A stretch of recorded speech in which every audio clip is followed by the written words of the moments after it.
Je suis en compagnie de Pierre, notre spécialiste vélo de la boutique Technolodge, maintenant située à Piémont. On est au parc du Corridor aérobique à Morinite sur un magnifique sentier de poussière de roche.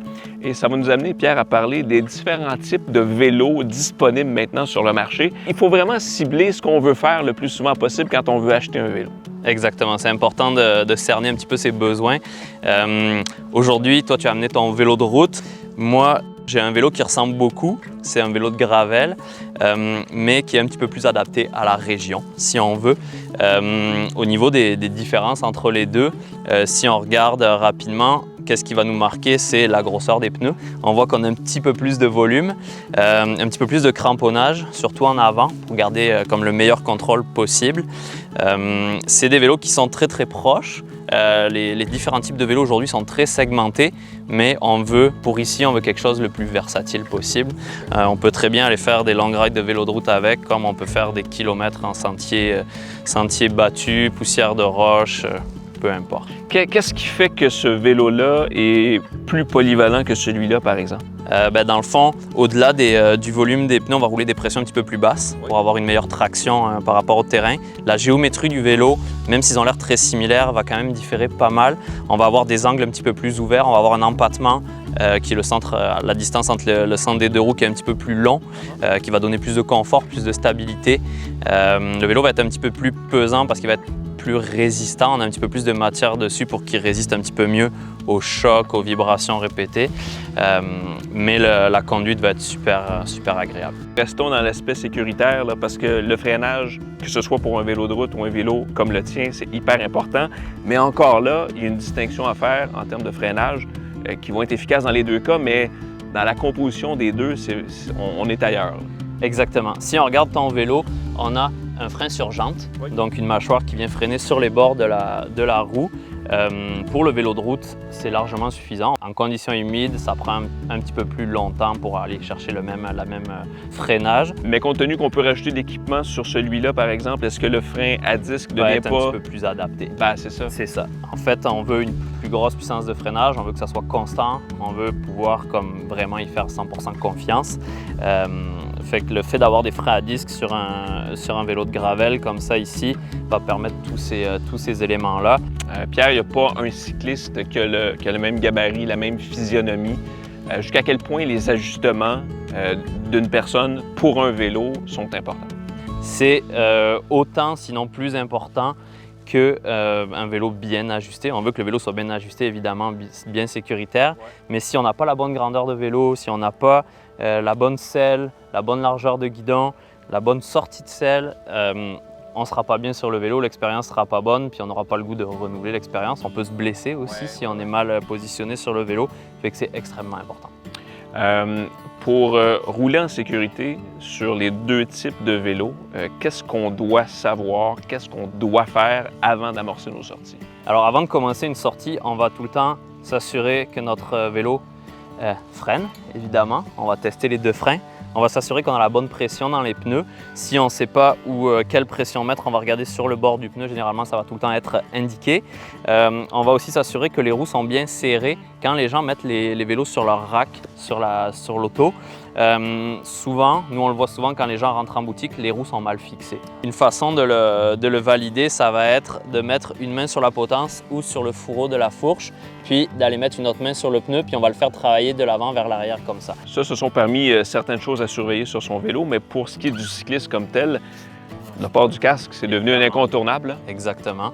On voit quasiment plus personne maintenant qui roule pas de casque, puis voir le nombre de personnes que ça a sauvé, je pense que c'est plus vraiment questionnable. On a chacun une paire de lunettes sur la tête. Idéalement, on les met devant les yeux quand on roule. On veut éviter d'avoir des insectes qui viennent se loger dans nos yeux à grande vitesse. Ouais. Ça pourrait faire des belles chutes. On veut aussi éviter tout ce qui est larmoiement quand on roule à une certaine allure. Un autre aspect, j'allais dire de sécurité, mais c'est peut-être aussi de confort ultimement, c'est c'est le port des gants. C'est sûr que les gants, ça va donner un agrément de confort. On a des gants justement padés pour des personnes qui auraient comme des petits problèmes pour des rides un petit peu plus longues. Les gants longs, ce qui est le fun, c'est qu'en cas de chute, ça protège complètement. Puis quand il fait plus frais, évidemment, on est content d'avoir des gants d'appoint. On a fait beaucoup de parallèles entre le vélo de route et le tien. On n'a pas parlé des pédales. On en voit beaucoup avec ancrage. Est-ce que, en tout cas pour la route, personnellement, je trouve que c'est primordial. Dans un cas comme celui-ci, qu'en est-il? Pour un vélo de gravel, c'est un petit peu libre à la personne qui va l'utiliser. Si on regarde tes pédales, on voit qu'elles clipent juste d'un côté. Les cales sous les souliers vont être plus grosses, le soulier va être différent un peu aussi généralement. Dans le cas ici, on voit que la pédale elle va clipper des deux bords. Généralement, elle va être un peu plus facile à déclipper aussi. Il y a du monde qui roule en vélo de gravel avec des pédales plates, ça se fait très bien aussi. Généralement, c'est un usage un petit peu plus récréatif, mais c'est sûr que si on va avoir une certaine vitesse, une certaine performance, ça va beaucoup aider de rouler clippé. Parlant de rouler, c'est l'objectif ultime qu'on soit avec ton vélo ou le mien, mais en vélo de route, on a le réflexe souvent de rouler en groupe. Oui. Est-ce qu'on le fait aussi en vélo hybride? Et si oui, est-ce qu'il y a des façons de faire autant sur la route qu'en hybride? C'est sûr qu'en vélo de route, on voit beaucoup de packs de cyclistes qu'on appelle. Ça roule beaucoup en peloton. Quand on roule en peloton, il faut être très, très attentif à la personne en avant. C'est vraiment une responsabilité qu'on a parce que si on a une chute en groupe comme ça, il va y avoir plusieurs cyclistes d'entraîner dans la chute. En vélo de gravel, généralement, on a des sentiers un petit peu moins larges. Ça bouge un petit peu plus, ça brasse un petit peu plus. Les gens vont rouler un petit peu plus en file indienne. Quand on a de la place, des sections plus ouvertes, les gens vont rouler comme côte à côte un petit peu aussi. Mais c'est sûr qu'on essaie de garder un petit peu plus de distance parce que quand on freine sur de la poussière de roche, on n'a pas la même distance de freinage que sur l'asphalte. Pierre, merci pour tous ces conseils. Ça fait plaisir. En compagnie de Dr Guillaume Corbin, chiropraticien. Docteur, le vélo, c'est une activité extraordinaire, de plus en plus populaire au Québec, et ses bienfaits pour la santé sont indéniables. Exactement. Le plus grand bienfait, c'est un bienfait cardiovasculaire. On le sait, les gens vont faire des grandes distances, c'est très, très bon pour brûler des calories, et c'est très bon aussi pour voir du pays. C'est tout le temps plus intéressant de voir du pays quand on peut le faire en santé et bien préparé. Et je pense qu'avant de s'attaquer à une randonnée de vélo, quelle que soit sa longueur, je pense qu'il faut se préparer physiquement. Exactement. Se préparer physiquement, la première chose qui est importante, bien évidemment, d'avoir le bon vélo. Vous en avez parlé ensemble, toi et Pierre. La bonne posture sur le vélo. Parce que si on a un vélo trop petit, on va être beaucoup trop penché. Puis s'il est trop grand, bien, il y a des risques d'être instable puis de tomber. Si on tombe, je veux dire, on va être plus de difficulté à se reprendre. Pour se préparer adéquatement, bien, premièrement, il faut préparer le corps avant. On peut préparer à travers l'hiver le corps, évidemment, à travers des exercices de cardio, de musculature, préparer les cuisses, mais aussi de bien préparer musculairement le corps, par des bons exercices. Donc, une période d'échauffement avant de partir en vélo, encore une fois, quelle que soit la distance, nécessite une période d'étirement et de réchauffement. Là. Exactement. Donc, avant de partir, c'est important de bien s'échauffer, tu l'as dit. Donc, s'échauffer, ça veut juste dire d'aller, ça peut faire des sauts sur place, par exemple, ou de juste faire des petites distances très lentement, je dirais, pour augmenter son rythme cardiaque, tout simplement, pour réchauffer ses muscles. C'est super important de le faire parce que les blessures souvent arrivent lorsque le corps n'est pas bien réchauffé. Évidemment, le vélo, c'est très populaire. On a l'impression que tout le monde peut en faire, mais est-ce que, comme docteur en chiropratique, il y a des contre-indications pour certains types de personnes avant de s'attaquer à une randonnée? Les contre-indications les plus importantes, c'est si vous avez des conditions préexistantes, comme des problèmes de genoux, des problèmes de hanches ou de cheville, par exemple, ou même de cou et de dos, parce qu'on est penché en vélo. Oui. C'est important d'y voir avant, parce que vous allez trouver ça difficile dans votre sortie de vélo. Parce que quand on a des douleurs, on n'a pas de plaisir. Et puis, on est beaucoup moins efficace dans le mouvement. Alors, c'est de bien soigner. Donc, vous pouvez voir votre chiropraticien préalablement pour bien soigner ces conditions qu'on peut avoir, qu'on peut traîner. Et aussi, de bien se préparer. Votre docteur chiropratique va pouvoir vous donner les bons exercices selon votre condition. Ce qui est merveilleux avec votre profession, c'est que vous pouvez soigner en prévention. Oui. Mais malheureusement, il y a des gens qui arrivent avec des bobos, avec des blessures. Quelles sont les plus fréquentes que vous devez soigner à la suite d'une sortie en vélo, quel qu'il soit? Bon, l'avantage du chiropraticien, c'est par sa formation universitaire, on peut diagnostiquer, on peut prévenir, on peut traiter des conditions neuro-musculo-squelettiques, ce qu'on appelle. Et aussi avec nos soins et nos recommandations d'exercice, on fait en sorte qu'on est on est bien outillé pour prendre soin des gens qui se blessent en vélo. Alors, comme je disais tantôt, là, les blessures, ça peut être tout au long de la colonne, dans les mains, dans les genoux. Alors, il y a beaucoup de types de blessures qu'on traite en vélo, puis c'est important de ne pas les laisser traîner, parce que si on les laisse traîner, c'est là ça devient chronique. Oui. Et puis là, oubliez ça, on n'a plus de plaisir à faire du vélo, puis notre sport préféré, mais malheureusement, on doit laisser tomber. Et puis évidemment, le vélo, ça touche tous les groupes d'âge. Hein. On apprend à pédaler généralement très jeune et on peut voir des gens d'un certain âge, des gens retraités, faire du vélo.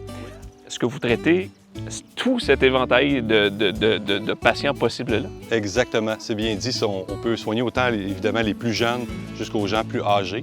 Alors, évidemment, on va changer nos façon de faire. Approche. On va changer nos recommandations. Puis évidemment, il y a des gens plus âgés vont avoir plus peut-être des problèmes d'arthrose du genou, des choses comme ça. Donc, il ne faut pas se limiter parce qu'on a exemple de l'arthrose au genou. Je peux pas faire. J'ai 80 ans, j'ai de l'arthrose au genou, je ne peux pas faire de vélo. C'est complètement faux. Il faut choisir un terrain qui est plus adapté à nous. Il faut simplement bien soigner, faire des bons exercices. Et puis, il n'y a pas de problème. Docteur, un autre aspect qu'il faut absolument parler, aborder quand on fait du vélo, c'est tout ce qui est la sécurité. Parce que la route, on aime l'utiliser, mais aussi on la partage. Alors, c'est important d'être visible. Oui, être très vigilant parce qu'il y a beaucoup de voitures, certaines routes. Être vigilant aussi pour les nids de poules, pour les roches, des choses comme ça. Il peut être des bandes réfléchissantes sur les mollets, par exemple. Et puis bien signaler nos intentions pour que les voitures puissent bien voir. Est-ce qu'il y a des contre-indications pour certaines personnes qui décident demain matin de dire « Ah, ben je vais amorcer une saison de vélo ». Est-ce que vous leur dites « OK, faites attention à certains points ». Bien préparer le corps, c'est quoi? C'est voir son chiropraticien, d'analyser comme il faut toute la situation, l'équilibre entre toutes les structures, la fluidité articulaire, les débalancements musculaires pour donner des bonnes recommandations de renforcement et les bons exercices d'étirement. Et puis, évidemment, de bien aussi travailler l'équilibre. Hein? Parce que si moindrement quelqu'un a des problèmes d'équilibre, il y a plus de risque de chute. Alors, il y a des exercices qu'on peut faire pour ça. Et puis, évidemment, on peut faire du vélo à l'année maintenant au Québec. Il y a des vélos adaptés pour toutes sortes de conditions, mais est-ce qu'il y a des moyens de se préparer l'hiver si on ne fait pas de vélo pour la saison de vélo estivale? Oui, très bien. Il y a évidemment ce qui est très populaire, le fat bike, le vélo l'hiver, c'est de plus en plus populaire. Sinon, on peut prendre un rouleau d'entraînement, une base d'entraînement, on met le vélo sur ça, on peut écouter la télévision en même temps, c'est fantastique. Oui. Hein, ça? Alors, ça, c'est ce qui est important. Sinon, toute activité sportive qui vient solliciter le cardio, parce que c'est ce qu'on va avoir besoin en vélo. Alors, docteur, en résumé, pour apprécier sa sortie estivale ou ses sorties estivales en vélo, ça prend quoi? Un bon réchauffement? Bien préparer le corps au départ, de soigner les blessures préexistantes, de bien préparer le corps, tant au niveau musculaire qu'articulaire, s'échauffer avant, primordial. Ensuite, de s'étirer après. On peut s'étirer tout de suite après ou attendre à la maison, c'est correct. Et puis, si jamais vous vous êtes blessé, pas juste une courbature, là.